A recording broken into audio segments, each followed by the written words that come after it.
Morning, everyone. Welcome back.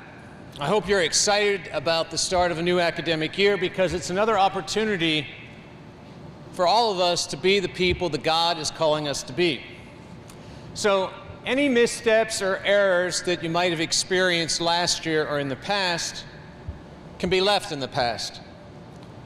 We aren't labeled by our mistakes. Instead, we're called to continually improve. And at the same time, if your previous year was a good one, don't rest on your laurels. Continue to strive to be your best. Be your best self. So while you were enjoying your summer break from the routine here, we have actually been pretty busy. Our faculty is a very strong and dedicated community of educators, always looking for ways to improve. As a group, they engaged in a thorough review of our entire curriculum. This led to updates and improvements because they are committed to being their best as they embrace their vocation as teachers. A fair amount of construction was also done. The third floor classrooms have all been renovated, as were some on the second floor. Here at Jesuit, we are blessed to have excellent facilities. And we continue not just to maintain them, but to constantly improve and to update. That keeps us on the cutting edge. So recognizing all this preparation, all the efforts in improving lead us to a question. Where are we going?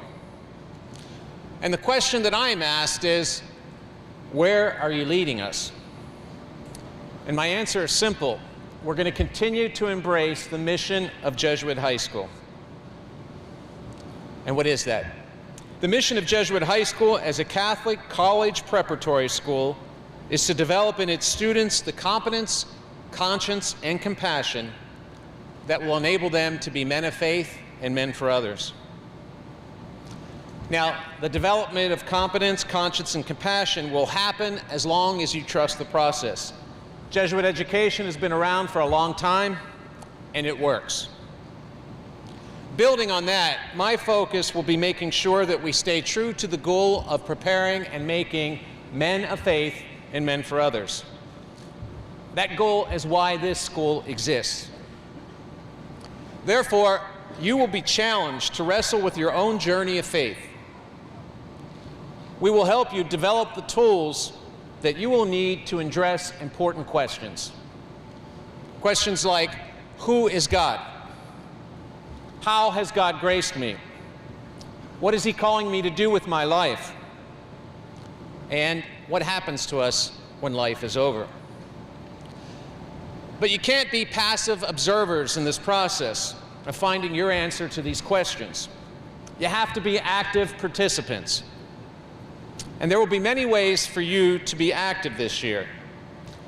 And to kick off this academic year, I'm asking you, all of you, to give greater participation in the most important way that we come together as a community of faith, the celebration of the Eucharist. I sometimes hear people say, Mass is boring and I don't get anything out of it.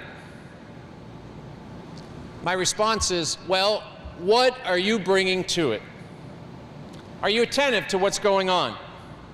Do you listen to the scripture passages? Do you listen to the homilies? Do you attempt to give some voice to the responses when it's time for that? And do you sing? I mean, do you really sing with some joy in your heart as you celebrate the way God has blessed you, the way God has blessed us? Our Masses here are supposed to be a place where the community comes together to pray, and an opportunity for all of us to experience God's grace. So the more we put into it as a community, the more each of us will get out of it. So please help me to make sure that our community of faith is a bit more vibrant. I want to be able to say it clearly and loudly that be it known to all who enter here that Christ is the reason for this school. He is the unseen but ever-present teacher in its classrooms.